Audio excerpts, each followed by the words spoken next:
Hello everyone, কী অবস্থা, কেমন আছেন সবাই? সকালবেলা উঠে ব্রেকফাস্ট করে কফি খেয়ে চলে যাচ্ছিলাম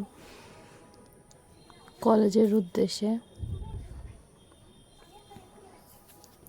তো যখন বাড়াচ্ছিলাম তখন প্রচুর মেঘলা মেঘলা ছিল, তাই রিক্সা করে চলে গেছিলাম কলেজে ঢুকে দেখি এই ঝুম নামলো বলে, তাই দৌড় মারে কলেজের ভিতর ঢুকে পড়তেছিলাম আমি। আর কলেজের ভিতর ঢোকার পরে এই যে বৃষ্টি নেমে পড়লো, জ্যাকেটটার জন্য বেঁচে গেছে বৃষ্টিতে ভিজার হাত থেকে।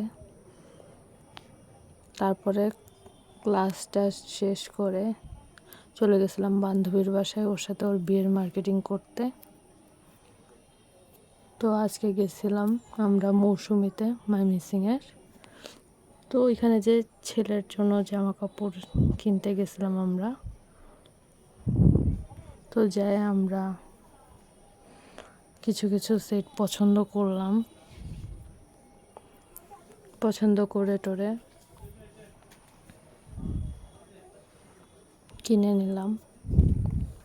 একটু ভালো করে দেখতেছিলাম, কারণ যেহেতু অন্য জায়গায় আমরা দিব সেহেতু।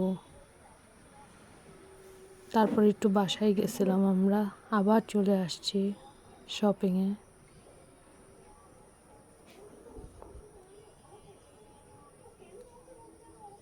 পরে মোটামুটি চয়েস টয়েস করে আমাদের শপিং করা শেষ হয়ে গেল আজকের মতন। Bye bye.